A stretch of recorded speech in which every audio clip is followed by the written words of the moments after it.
பாதுகாப்பான. தொழுகை கண்ணியத்துக்குரிய முஃமின்களே, அல்லாஹ்விற்கு பிடித்தமான வணக்க வழிபாடு, அல்லாஹ் விரும்பக்கூடிய வணக்க வழிபாடு. அது நிறைவேற்றப்பட்டால் நாளை மறுமையில் முஃமின்களோடு வாழ்வோம். அது நிறைவேற்றப்படவில்லை என்றால் ஃபிர்அவுன வ காரூன உபய் இப்னு கலஃப் ரசூலுல்லாஹ் சொன்னார்கள், தொழுகையை பாதுகாக்காதவன் நாளை மறுமையில் ஃபிர்அவுனோடு காரூனோடு உபய் இப்னு கலஃப் போன்ற கொடிய முனாஃபிக்குகளோடு ஒன்று சேர்க்கப்படுவான். தொழுகை இல்லாதவன் காஃபிர், முஸ்லிம் அல்ல. வமன் தரக்க ஸலா ஃபகத் கஃபர், தொழுகை விடுபவன் காஃபிர், இஸ்லாமிய மார்க்கத்தை விட்டு வெளியேறுகிறான். உங்களுடைய பிள்ளை 10 வயதை அடைந்ததற்கு பிறகும் தொழவில்லை என்றால் ஒரு காஃபிரை வீட்டில் வைத்து வளர்க்கிறீர்கள் என்று அர்த்தம். ரசூலுல்லாஹ் அதனால தான் சொன்னார்கள், அடித்து தொலைப்போக சொல்லுங்கள் அவனை என்று. மேலே சுப்ஹானல்லாஹ், அல்லாஹ் பாதுகாப்பானார். இஸ்லாமிய மார்க்கத்துடைய சட்டம் அவ்வளவு கடினமாக இருக்கிற தொழுகையுடைய விஷயத்தில். ஃபഖலஃப மின் பஅதிஹிம் கல்ஃபுன் அதாஉஸ் ஸலாத், பின்னால் வரக்கூடிய மக்கள் தொழுகையை பாழாக்குவார்கள், மனோ இச்சையை பின்பற்றுவார்கள், கையா என்ற நரக ஓடையை சந்திப்பார்கள். தொழுகையை பாழாக்குதல் என்றால் தொழுகை அதனுடைய நேரத்தில் தொல்ல மாட்டார்கள், இவர்கள் கையா என்ற நரக ஓடையில் இருப்பார்கள். தொழுகை விடுபவர்களுக்கு, தொழுகையை மறப்பவர்களுக்கு சுப்ஹானல்லாஹ், தௌபா செய்யுங்கள் இந்த பாவத்தில். இதுவரை உம்ராவிற்கு வருவதற்கு முன்னால் உங்களுடைய வாழ்க்கையில் தொழுகை இல்லாமல் இருக்கலாம். இங்கே படித்த பாடம் உங்களுடைய வாழ்நாள் முழுவதும் நிறைவேற வேண்டும். உங்களுக்கு மரணமே வந்தாலும் சரி, ரசூலுல்லாஹ்வுடைய வாழ்க்கையில் இருந்து படிப்படி பெற்றுக் கொள்ளுங்கள். எழுந்திருக்க முடியாமல் மயக்கடித்து விழுகிறார்கள். அந்த நேரத்திலும் ஜமாஅத்துடைய அதான் சொல்லப்பட்ட பிறகு 2 தோழர்களை அழைத்து 2 தோழர்களுடைய தோல் மாட்டிலும் கைகளை வைத்து பூமியை பாதமாக தரதரவனை இந்த பூமியில் இழுத்தவர்களாக அந்த நேரத்திலும் தொழுகை நிறைவேற்றினார்கள் ரசூலுல்லாஹ் ஸல்லல்லாஹு அலைஹி வஸல்லம். நாம்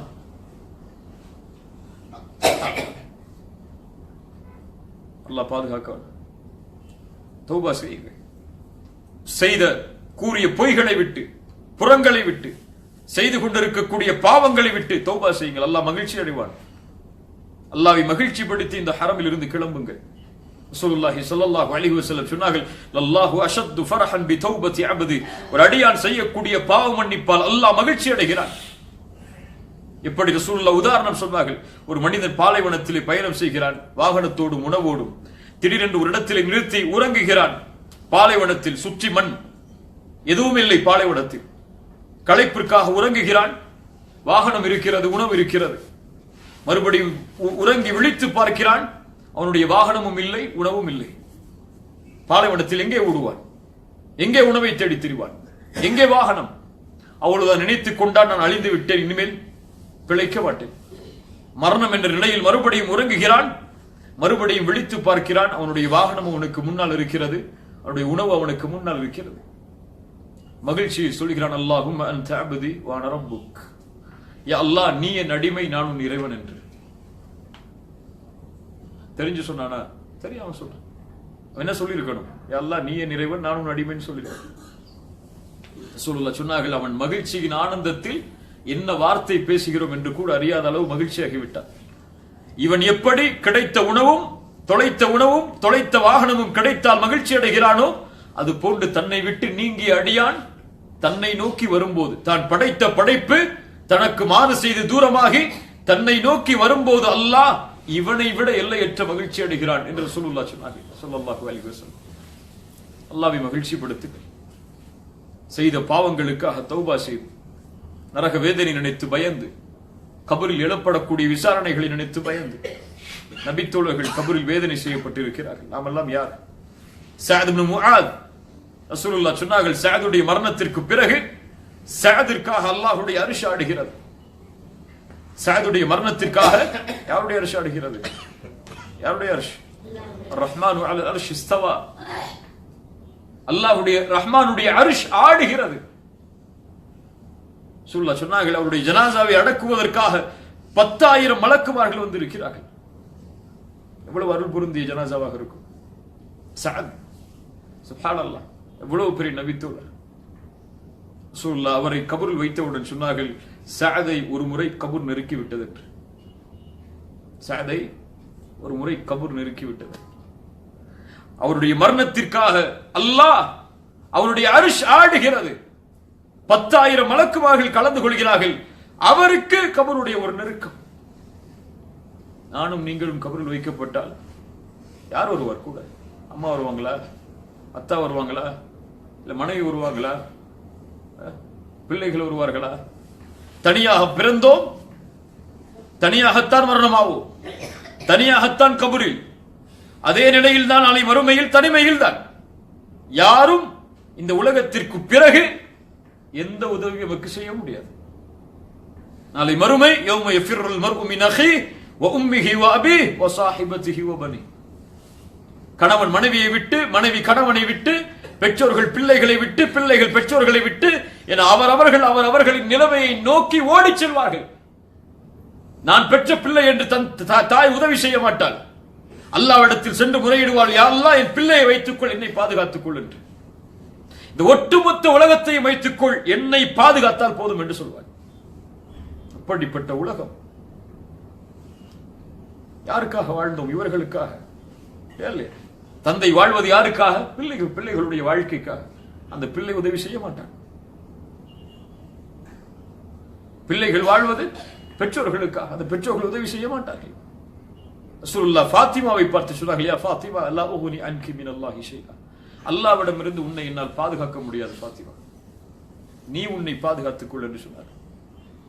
இப்ப நான் என்னை பாதுகாப்பதற்கு என்ன செய்திருக்கிறேன்? நீங்கள் உங்களை பாதுகாப்பதற்கு என்ன செய்திருக்கிறீர்கள்? உங்கள் மனைவி செய்வது அவர்களுக்கா? நீங்கள் என்ன செய்தீர்கள்? உங்கள் பிள்ளைகள் என்ன செய்தார்கள்? இந்த கேள்விகள் நம்மை துரத்த வேண்டும். அப்போதுதான் எழுந்திருப்போம் மயக்கத்தில் இருந்து, வெளிப்போம் அல்லாஹ்வை நோக்கி, செல்வம் அல்லாஹ்வுடைய பாதையில். எதற்காக படைக்கப்பட்டோமோ அந்த நோக்கத்தை நோக்கி நடப்போம். உண்டு கழிந்து மகிழ்ந்து வாழ்ந்து மரணிக்கக்கூடிய ஒரு கால்நடை போன்று வாழ்ந்து மரணிப்பதற்கு அல்லாஹ் படைக்கவில்லை. நம்மை ஒரு நோக்கத்தோடு படைத்திருக்கிறான்.